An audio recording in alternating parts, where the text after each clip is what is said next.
Welcome, guys, back to the I Love Wrestling podcast. I'm your host, as always, Justin Wright. Today, I'm here with bodybuilder, powerlifter, professional wrestler, Koa. How are we doing, man? Good. Tired. I've been training hard for the World Championships of arm wrestling, so my days are long and my arm always hurts. You're a man of many trades. You professional wrestling. I mentioned like weightlifting. You do bodybuilding competitions and arm wrestling competitions. Yeah, I'm a pro in all three.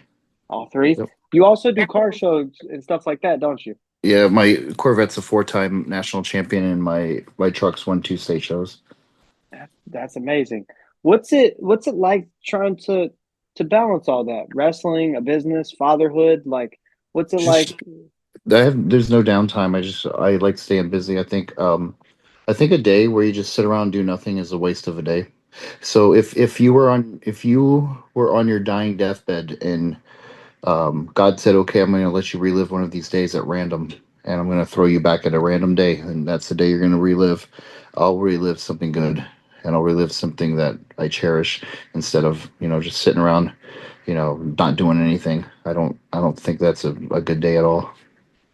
Fair enough. And it's definitely a good way to look at life, especially it's a way to live with no regrets, definitely. If you want to be rich, that's what you got to do. Yeah, I agree. I agree. Before we get into, diving into your career, things like that, is there any social medias or things like that you want to plug? Maybe events we can find you at? Koa underscore Vince Robbins is my Instagram page. My Facebook is completely full right now. I can't accept any more friends on there, but you can follow me, and it's just my name, Vince, middle name Koa, last name Robbins. I have a TikTok too, but I don't Okay. use it. And like you're always posting videos of your workouts, your matches, your business. Um, so would you say like those are the best places if we want to catch up with you to go check them out? Yeah, yeah. Okay. Or come to my gym if you're in the area. There's so Okay. many wrestlers that when they wrestle in Chicago, they'll come to my gym and train with me, and then go to the arena. So it's really cool. It's kind of like a safe haven for pro wrestlers. Is it a different way for you to really connect with the guys and girls that come into the locker room? Um, a lot of them they always ask me advices on health and fitness because I am a two-time winner of the Mr. America contest and a natural bodybuilding champion. So I know how to get the body in shape, and so they my advice is trusted. Okay. Okay. You know, that's something like that's always intrigued me is fitness, nutrition, and honestly, I'll say it's something I lack at. So maybe it's why I've it's always intrigued me. But off camera, I mentioned that you've um, had like some experience working with Apex Nutrition, another professional wrestler. What's your experience been like working with Apex and his nutrition products? So I got Matt into the business a couple years ago. I brought him to a school that I trained at, and he's been a mixed martial arts fighter for almost 20 years, a Yeah. very successful mixed martial arts fighter. And he always told me, yeah, let me get my last fight in, and then I'll come to training camp. And he did his last fight. He took on an up and comer, and then he beat the snot out of him. Like this kid was supposed to work Matt, and Matt stopped him in his tracks. So it was pretty cool. And then he came into went to wrestling school. He's one of the fastest to excel in the SCW wrestling school, and he was able to perform a match. I think it was maybe under 100 days after he joined the camp. Like Which is I that's think that's what he fast. said on here was it That's like was it's really super quick. quick. Yeah, it's because I mean he's been a fighter all his life, and so he knows body positioning. He knows where everything where he needs to be, and it was all about turning turning it over from the cage into the ring, the squared circle. So, and then once he balanced that out, then he was able to pick up the ball and run with it. He's been doing really good. He's been I think let's see, he's worked with Southland Championship Wrestling, Worked with MCW, Midwest Championship Wrestling. He's worked with the biggest Midwest, the show that you were at over the weekend. He's worked with AAW Pro. Let's see, he's worked with Ego Pro, which is an up and coming mega company. You know, yeah, so he's gotten a lot of experience already. So it's pretty wild how fast his career is growing. As a man yourself that goes through and you've perfected pretty much every art you've been involved in, is MMA or mixed martial arts something you've thought about ever getting into? So I grew up boxing. I was a Gold Gloves boxer in my teen years, and so I've never was interested in it because at 17 years old I graduated high school and I used my high school graduation money to pay for wrestling school, pro wrestling school, and I immediately went into pro wrestling and I never wanted to do anything but become successful at pro wrestling. So the thoughts of me ever entering a cage were not there because my sole focus was pro wrestling. Okay. How did you go about finding wrestling, and like when did you fall in love with it? I was 6 years old. I'm born and raised in Hawaii, and I'm Samoan Tongan. And my so this isn't a gimmick. This is my real life. Koa means warrior. Koa is my nickname growing up. So it's what my Hawaiian side of the family always called me. So at 6 years old, went to a flea market in Waikiki, and it was for Polynesian Pro Wrestling. And if anybody's a wrestling fan, they know Polynesian Pro Wrestling's owned by The Rock, Dwayne Johnson's grandma. So I Mhm. was out there, and that was the first time I met DJ. Was like in 1986. I met Dwayne Johnson, and he was I think he was like 13 or 14 at the time, and he was humongous. And I was like, man, I want to be just like this guy. But he was like around the ring. His dad's Rocky Johnson, who I just was my favorite wrestler at the time. And so I see these giants, and they live among us, because they're all living in the islands at the time.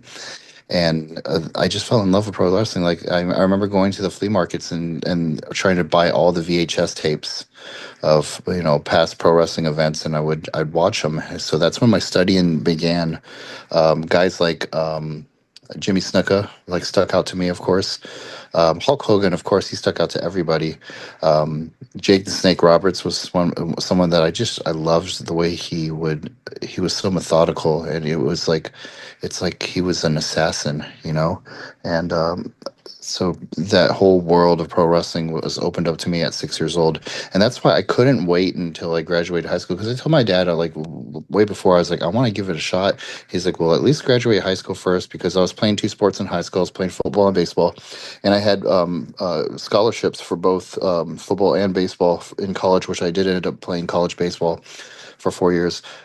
So my dad was like, "Hey, just put your focus on graduating, and then you can try it out." So that summer that I graduated, I joined the World Wrestling Association School of Wrestling, and yeah, I I think I bumped it's back. See, nowadays you're only doing practice like 2 3 days a week, but man, I went to practice Monday through Friday, and then Saturday we would do a show, and Sunday we do a fair, and then Monday I'm back in the ring. So I was like literally bumping 7 days a week, and I did it so much that Mike Bonomo, who owned the company, was like, I'm going to give you a shot at a match. You're going to work a veteran, and his name's John Thompson. He's a lunatic. He's kind of known in the Midwest as like a legend of the sport, and he ended up being my first match and it was flawless. Like it was absolutely perfect. And so then I started getting booking, and that was like after 1 month of only training. And I have like an obsessive compulsive disorder when it comes to anything that I focus on. I'm gonna figure it out. I'm gonna put everything I got into it, and that's what led to me being successful at everything I tried. Is because other people make excuses, oh, I'm too sore, or I just don't feel like it, like training today or doing anything. And I said no, because if I take a day off, that's a day lost. And if I lose a day, then I'm a day behind.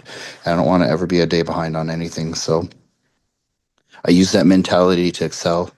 And yeah, I probably in my first 3 years in pro wrestling, I had well over like 400 matches, and the reason the number is so high is because I would work as a heel, which my character I was a masked character named Accelerate XLR8 Accelerate, and then I'd work as my face character, so I was working twice a night, like usually Friday, Saturday, and Sundays. I do shows during the summer. We were booked more often in the summer. So I would have like in between, so 6 matches a week, 20 to 24 matches in a month. When did you move to like not the States, because obviously the Hawaii is the States, but like when did you Yep. move out this way? So at 14 years old, my dad got promoted to senior chief.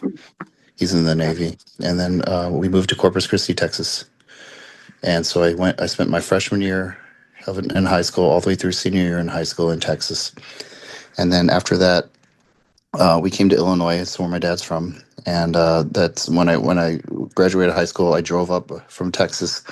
Some circumstances led me to have to spend my senior year alone, away from my family, and so my dad was already in Illinois with my little brother and sister. So I came to join them, and ended up taking a scholarship at KCC and playing baseball there. So before I ever had my first day of practice or my first day of college, I'd already done 3 months of wrestling, and I was hooked. And then I stayed under a hood because I was a scholarship athlete. I stayed under my mask whenever I'd wrestle so I wouldn't get in trouble by the college. Were they aware that you also wrestled on the side? Would they have no clue? No clue. No clue. Would you have lost the scholarship if they would have Yeah, found out? you can't even have a job, because they're paying for you to go to school. That makes sense. Yeah. Okay. So like getting a scholarship for baseball, was that a Mm. did you ever think of plan B, or was you just solely focused on, hey, I'm gonna wrestle, I'm gonna make it? I play baseball because I love it.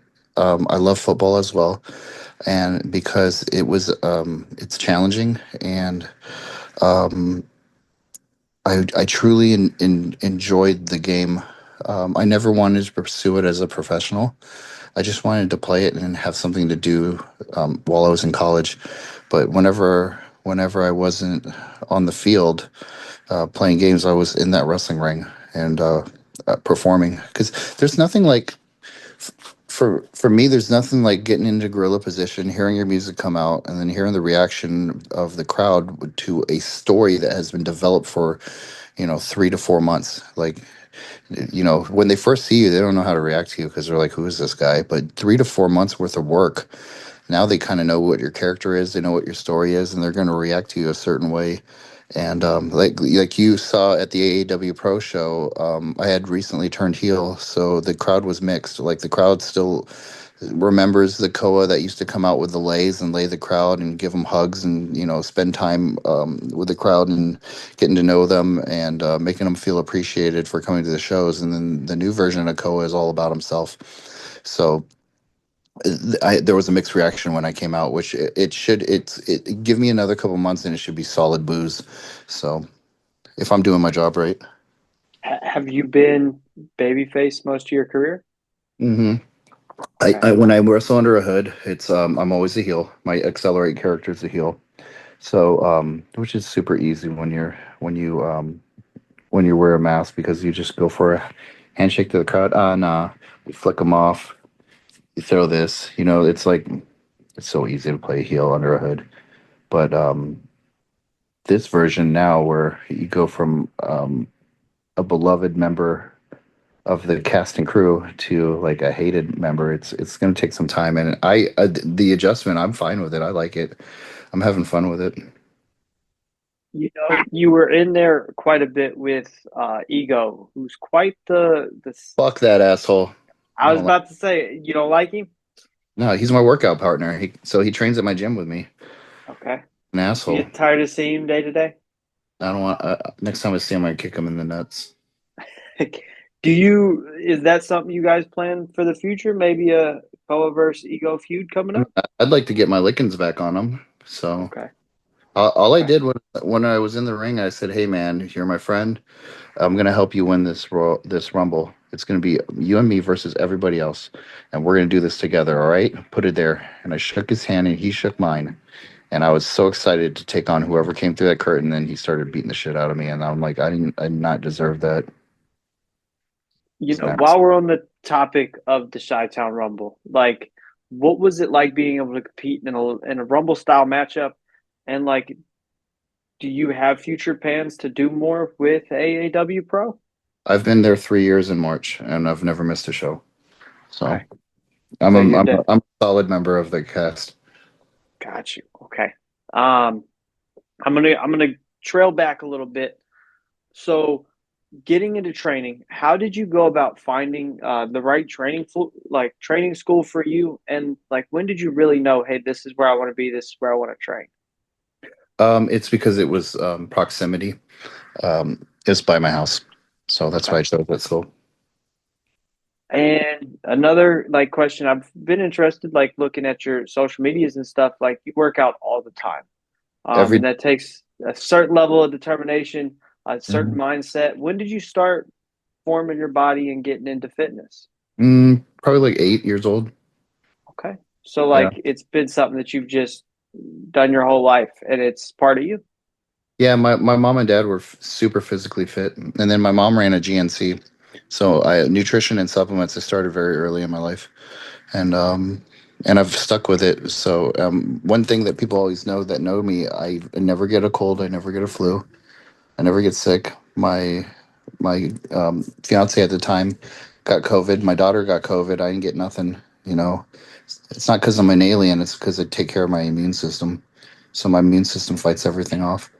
The so my supplement routine, because I never get sick and because I'm on a strict vitamin and mineral program, I'm able to perform at my best every single workout.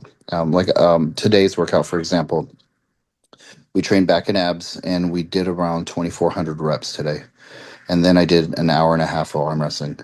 So it was tough. It was about 4.5 hours total workout, and the only way I was able to do, and everybody didn't keep up with me. So most of the people that I train with, they bow out. I don't know if you saw the picture today. All my clients that trained together with me, they wore this shirt today, and I walked in wearing this shirt too. And I'm like, what did you guys plan this? They're like, no, this is like coincidence. I'm like, that is wild. Yeah. So yeah, we trained together but that group of guys trained together 6 days a week. Matt's Apex is a part of that group too. He's the one who actually took the picture. Okay. Yeah, he trains with me too. When did you decide that you was just like gonna start your own gym and stuff like that? Probably like 15 years old. I said I'm going to own my own gym, and it's going to be different than any other gym. Okay. So, yep. And when like, how long was it before you actually got to achieve that goal, that dream? I'm at year number 9 with my gym right now, and then so my first gym, Short Fitness, is 9 years old now. My second one, MPG, I bought into that 8 years ago. Okay. Yep. So like, the one I'm guessing is yours, and then the other one you're like a partner with. Yeah, my partner in it. Yes. Yeah. Okay. And do you do anything else other than the gym, like as far as like outside of wrestling? Are Yeah, I you do. like, I do online training. okay? Yep. So like, overall, if we wanted to get to know maybe you more, we could get to know you in the gym, maybe. Sure. Yeah. Sure. Okay. Yeah, I'm Okay. pretty open. I do these podcasts all the time, anytime they come out, because I just think it's good to get the word out there that there are indie wrestlers out there that aren't um, potheads and drug addicts and drunks and who live in a trailer trash area, who they are absolutely nothing in life, and the fans should never cheer for them because no one should ever aspire to be them. You should aspire to be like me because I'm a winner and I'm rich as fuck because I work my ass off. That's why you gotta love heel Koa. Okay. All heel Koa. I like that. No, but in real life, though, I fucking love trailer park trash people. They're my Okay. favorite. They're easy to beat. They're easy to beat up. They're easy to beat up. I could They see got no that, especially. stamina, man. They fucking smoke all the time, so they got no stamina. So what I do is I have them run the ropes. I call long spots. We're gonna do nine. We're gonna do a 9 sequence chain, and then they're gassed, and then I pin them. I got a question. Mm. So like, as somebody um who's on your side of that, you know, you have your for what you said, white trash, and then you have somebody like you who's rich. And what if somebody from that I'm side top wants to white get to trash. your side? No, Huh? they got to work out. They got to train. They got to stay vigilant. They got to take every opportunity to make money. They don't take any days off. You just gotta stay vigilant. And if you do that, you will be successful. I promise you, you will be successful. And then it's crazy how having a work ethic can open so many doors for you because then other people that are successful see it and then they want you to be a part of what they're doing. So it's pretty awesome. I've just in the past 5 years, I've been able to um, be a part of many investments that are like really going to build our area up, which is wild. It's so cool. Never thought it would be like this, you know. For the longest time, I'd had my head down and I just was like personal training, personal training, personal training. I'm going to make enough money to put the deposit on the gym. So I paid 550,000 for my gym, and then to secure my loan, I needed 20% down. So I needed $100,000 security deposit to secure it. And so I'm like, okay, I got to do whatever I can to make 100 grand. And all I did, I literally worked from 5 in the morning till 11 at night, and it was like an everyday thing, and I didn't care. Um, I felt like I was blessed to have the opportunity to put in the work, and I think a lot of Americans right now are so fucking entitled and lazy that they wouldn't know what to do if they had to work a 12-hour day. They wouldn't know.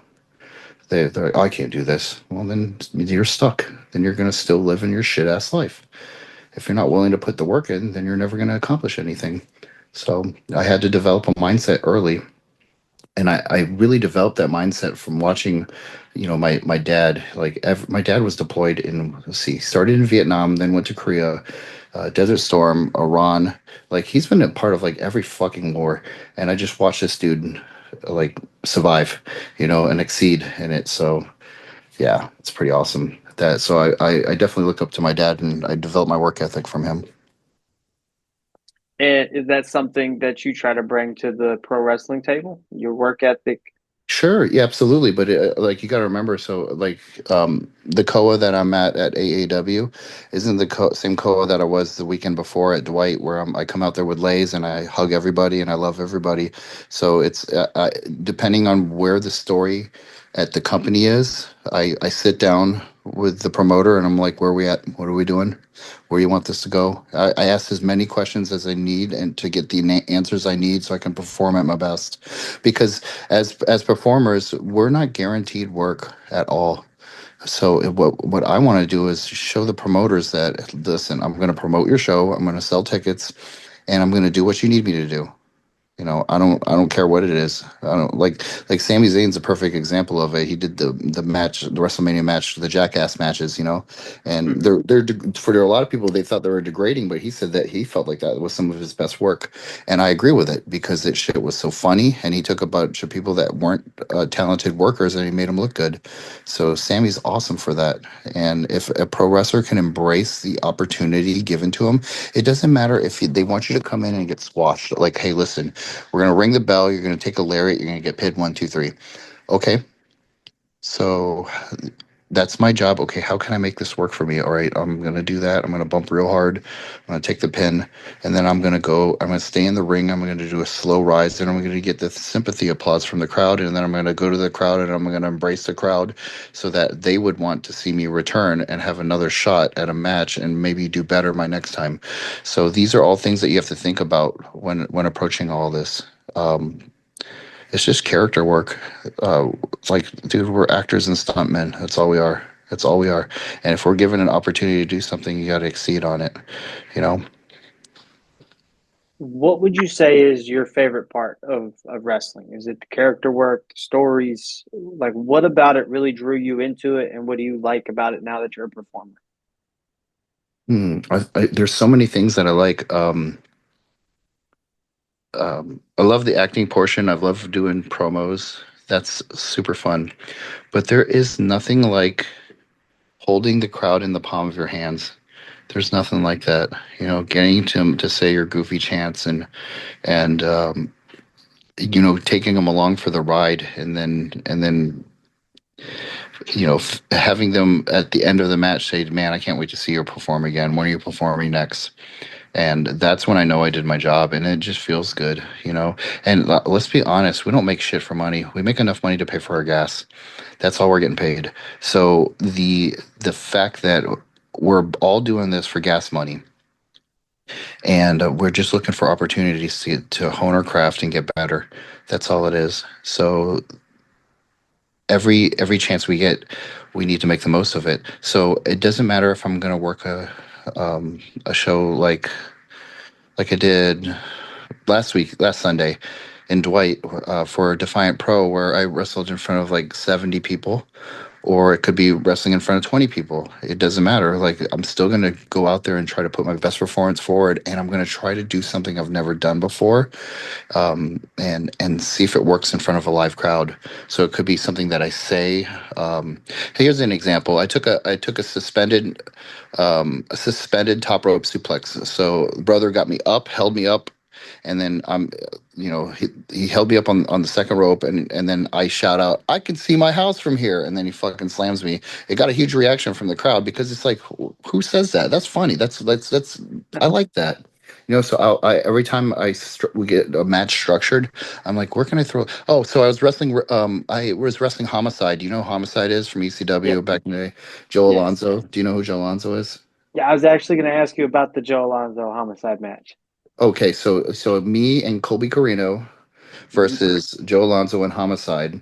And I fucking hit Homicide with one of my nastiest spears of my life. Like, I blasted the shit out of him, hit him, had him pinned to the ground. And Ricky Morton's got a crush on my girlfriend, so he turns around, he's flirting with her. And I get up and I go, Ricky, Ricky, wait, which one is his good ear? Ricky! And I'm yelling into both ears, and then he kicks me in the nuts. Like, all that right there is that happened because I'm like, okay, A, B, and C happens to create D, E, and F. Then I'm gonna throw this in here and see what kind of reaction it got, and it got a huge reaction. So, yeah, I remember afterwards, Billy Corgan told me I love that part. That was fucking brilliant. Like, and I'm like, well, there's plenty more of that where it came from. So, the when I think it's when I think about a match and I have it all put together, I continually think of everything and run it through my head as in hindsight, because you know how, like, if it, like, let's say that you had an opportunity, you met a girl, you thought she's pretty, you kind of talked to her, but then you didn't score her number because you didn't have the balls to say it. But then you're laying in bed and you're thinking, oh man, if I would have said this and that would have been kind of sly if I did this. So you're already preparing yourself for your next time, right? Well, instead of doing that, when you have a match and you see how your match is structured and everything's prepared, okay, well, what if I threw this in here? Would it garner the response I'm looking for? Or what could I say at this portion here to make it more interesting? The biggest thing with my work is I don't want my matches to ever feel like the crowd is watching a snail crawl. I want them to cheer, I want them to boo, I want them to laugh, I want them to get emotional, I want them to get up, and all that stuff is done not through just the moves, it's done through character work.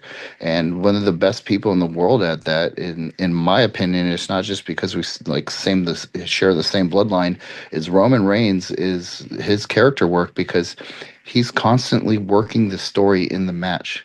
He's constantly saying things. And I noticed the last time on the first edition of Netflix, where Roman versus Solo Sikoa, now he's taught Solo to do that in his matches, and now Solo's working the storyline, you know, picking up Roman. He'd be like, I loved you. I did anything for you. Boom, hit him in the head.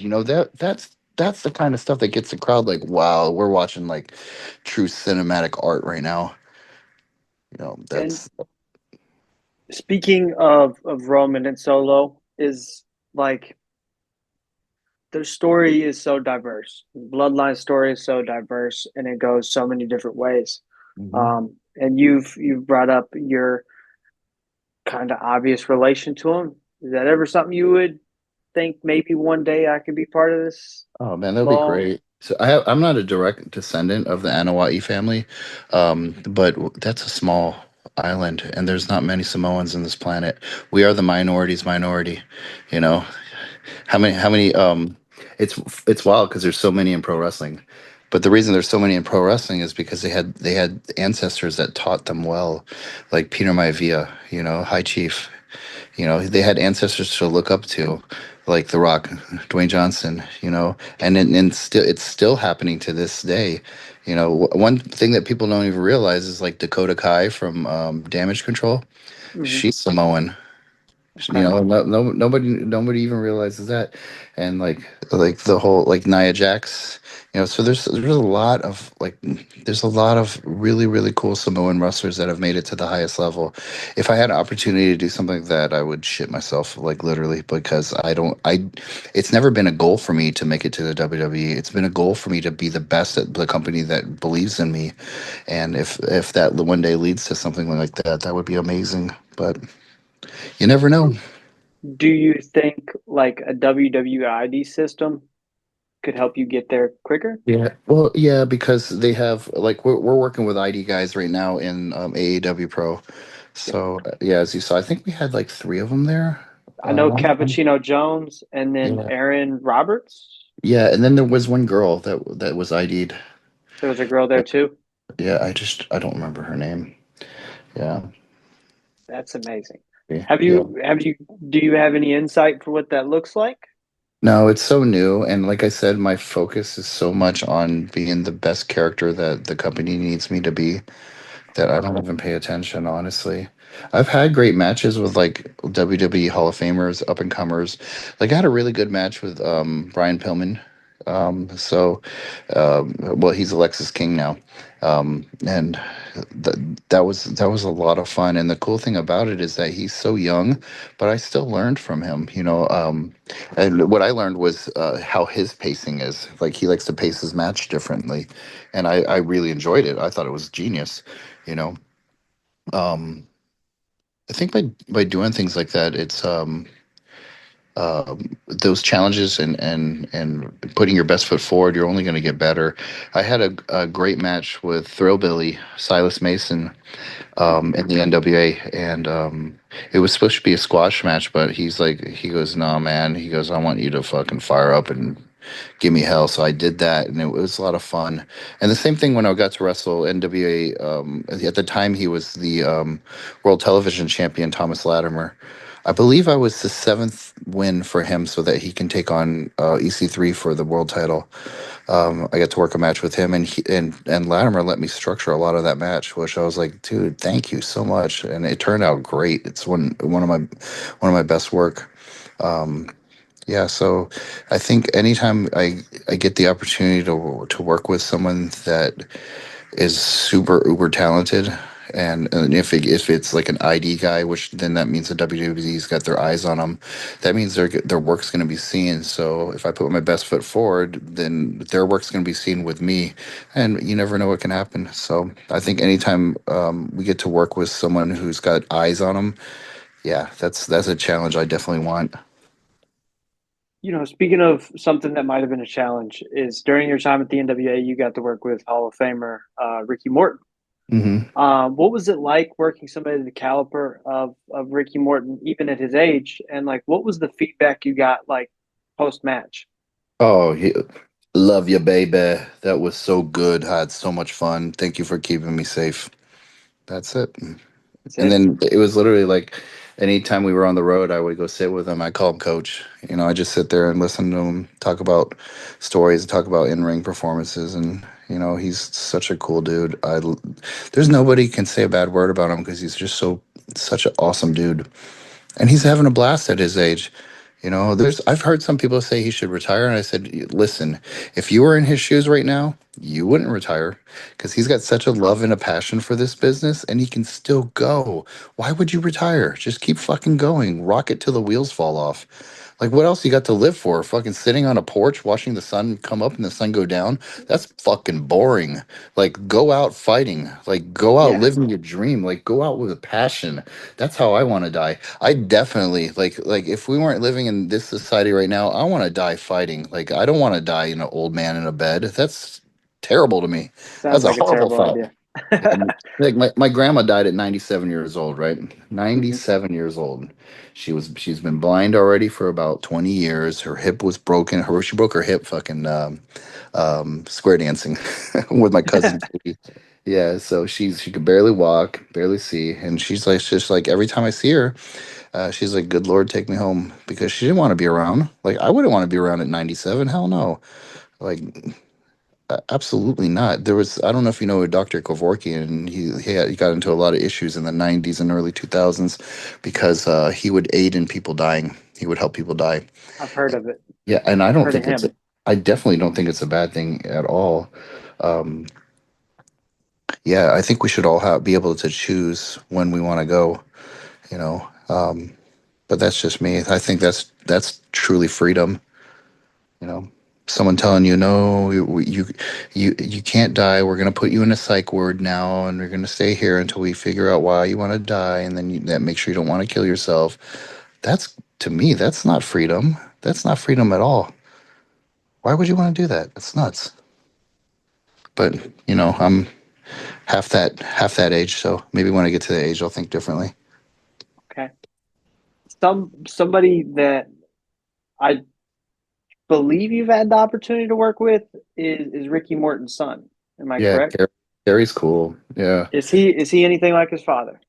Carrie's gonna be great. He's one day he's gonna take over the business. I believe he's gonna take over the business. So, what a lot of people don't realize about Carrie is a champion cheerleader at King University. So the amount of work, oh my God, the amount of I've trained cheerleaders before. The amount of work that goes into memorization of those routines and execution of those routines is insane. And he's balancing a fucking high GPA, and he's just killing it. Like the dude, I see nothing but success for him in the future. Such a good dude. Yeah, I got to work with everybody in the 7-6 because my first match, I got to work with Alex Taylor in my tryout match for the NWA, and Alex is very good in the ring. His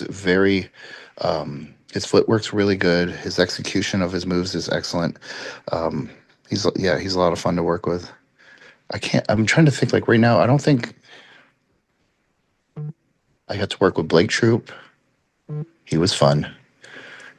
Blake is wild because you see him on like promos and everything, and he's like, "Damn, that's a big dude." And then you see him in person, he's like 6'7", 285 pounds, and I'm like a bodybuilder, and I looked up at him, I go, "God damn, man, you're making me look small."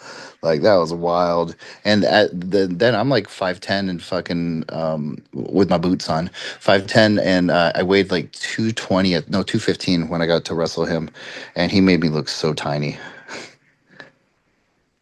Working with the NWA, was you like on a contract or was it just a per handshake kind of deal? Well, yeah, so I got the opportunity to work in the office with them. So I wasn't just a performer. I worked in the office with them as well. I had my duties because I am a successful businessman. Billy found that was he wanted to use those talents to help the shows run better. So I got to do that. So I knew I always had a job with them, and literally I wasn't just booked on all the shows, but I was even gonna booked in all the territory shows too. So yeah, it was a lot of fun. Definitely, that kind of schedule though it really took away from my gym, and I just noticed that the gym wasn't ran as efficiently without me there. It's because it's like with you, I'm like the captain of the ship, and then all my trainers aren't employees; they're independent contractors. So I'm the driving force behind getting a new member in there and then funneling them to a trainer to train. And so without me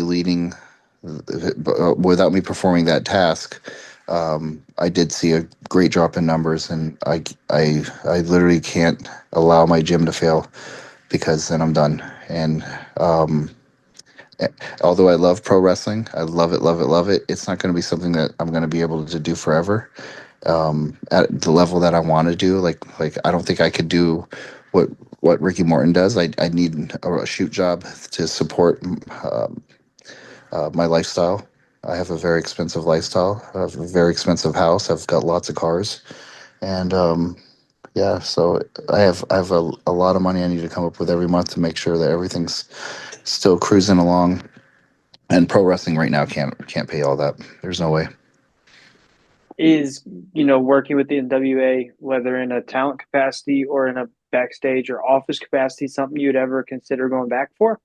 I don't know. I think I did that journey, and I had a fun with it. I had a lot of fun with it, and it's time to do something else.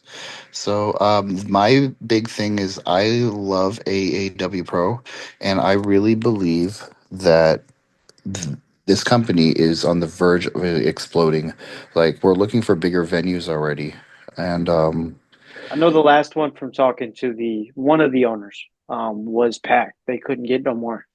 yeah, Like, yeah, yeah. We were and that was completely with sold out. people looking the other way to get more people in the Yeah, building. yeah, it was completely sold out. It was a hot crowd. And the reason it's like that is because the talent puts the most effort forward. Everybody, like literally in that locker room, is the best of the best. Like that's the top talent around, and we have fun, but we take it very serious. You know, check-in call-in time is at 1 o'clock, and everybody's there, and we're all working together to make sure the stage is set, the ring's perfect, everything's perfect, and then we make sure that our matches are perfect because that in like, you can have one bad match and not be called back ever again there because and the reason is because there is a fucking humongous line of wrestlers that want to come in, and want to be seen and just given an opportunity with the company because the production's so high.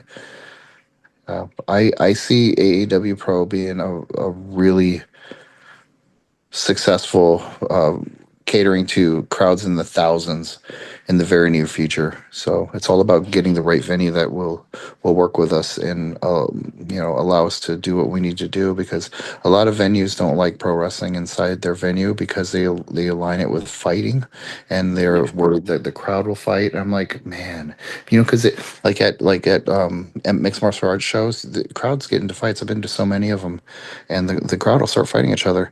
It's because you got opposing families and teams that are in the ring squaring off against each other, talking shit, and then the crowd starts fighting. So we are linked in the same bubble with that. Like when we try to grab insurance for an event, we're linked in that same bubble, and we shouldn't be because we are performance art. Like it's a completely literally, different ball game. yeah, man, it's completely different. And so I don't. I think they need to make a different category for this, especially with how pro wrestling's grown so much now. Like, what is WWE on right now? Like the 133rd straight sellout. Like that's Yeah, wild. It doesn't even yeah, make sense. it don't even make sense. It's kind of ridiculous how Yeah, frequent they are selling out arenas around the world. yeah, yeah. I went to go get WrestleMania tickets for my daughter, and I had to go fly to Vegas, and just the cheap seats were like 3 grand. I was like, man, this is wild. I looked up Rumble tickets just to go, and like those even top row was like three, four, $500 a piece, if not in the Damn. thousands. So Yeah. like it's insane how fast this ticket goes and how expensive they are. But it's definitely the hottest ticket, maybe other than AAW.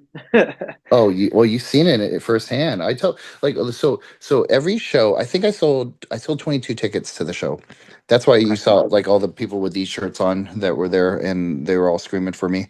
Um, I sell tickets to every show that I go to, and because I promote it, and then I have over 1,000 members at the gym that I get to talk to and promote the show to as well. And the members of my gym love and respect me, so they almost all of my close friends from the gym have been to at least one show. And the one that I tell them to go to the most is because I know we're going to deliver the best performance is AAW Pro. I just know it. My NWA tryout, I had everybody screenshot me their ticket because they bought electronic tickets, and then I sent it to one of the producers of NWA. I sold 74 tickets to the show. So when I came out, it was like a thunderous ovation. They're like, "Who is this guy, and why does he have all these fans here?" that's So badass. yeah, but that's the businessman in me because I know what I bring to the table. My value as a in-ring competitor is I bring money to the promoters' pockets. I even sell. uh, advertisement spaces on the YouTube show. I sell them to my clients, you know, and anybody who like will listen to me talk about my passion for this company. So I continually to strive to do whatever I can do to help this company grow. And because I'm all in with AAW, AAW is my number one company. That's the one I care about the most. Not that I don't care about the other companies like Power Entertainment and Defiant Pro and MCW. You know, I still care about them. I'm going to be working a program with Frontline, and Frontline Pro with Ben Manthe in Wisconsin. I'm going to be doing a program with him. So I uh, I do love and respect those companies too. But I'm honest with everybody. I put everything I have into garnering ticket sales for AEW because I know they always put me in a spotlight. They always give me a good role in the show, and it's something that I'm very proud of.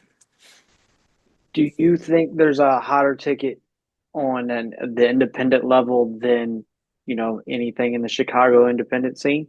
Oh, Dreamwave, Okay. Dreamwave. Yeah. Oh, yeah. They sell it all the time Well, too. I mean, as a whole, do you think like the Chicago indie scene might be the Oh, hottest yeah, dude. in the Chicago's country? hot. Chicago's hot. This is a hub for wrestling. Yeah. Yeah. It's really hot out here. I can Mhm. tell you, I went to PAL years ago, like I'm Mhm. talking, I almost a decade ago. Mhm. That was the only Chicago indie I seen until I went to a CSW show in October of last year when I started the Yeah, podcast. CSW is another one. They sell out every Hot. show too. And then I went to AAW in November. I Mhm. missed the December show because I was sick, and then I went to the last AAW show, and like all the ones I've been to are all sold out. Crowds are all amazing, and I think my favorite part of the Chicago indie scene is what happens after the show's over. All the fans get together, you all talk, you all get with the boys, you get to talk to them, learn stuff, network. It's just I haven't seen it anywhere else, and it's Yeah. kind of amazing. That's our connection that we have with the audience, and it's really really cool because that shows that we're showing that we appreciate you spending time with us, watching us perform, and doing what we love to do for you. And to me, that's like after the show's over and we get to go hang out with the fans. That's like what I work my entire week and I train my ass off is so that I can have that interaction with them and just let them know that we appreciate them and we're going to continue to keep providing a great product and we want to see you out there again. So like we're talking like POW nearly sells out like every fucking show POW does, and then CSW, AAW Pro, Dreamwave, they're selling out everything, and then you have other indie shows like Rocket Pro who they nearly sell out every show too, and then like Freelance. Freelance. That's a huge show in Logan Square. Man, like the Chicago indie scene is hot. It's hot. It's a fun crowd too because these the more that the business has been exposed, the more the crowd appreciates what you do. You know, because they understand what you're doing now, and they're like, "Holy fuck! He just jumped off the balcony. He did that for us." Like, there's no other reason that he did that. It's not for the adrenaline rush. It's not to roll the dice and say, I'm going to see if I'm breaking my legs tonight.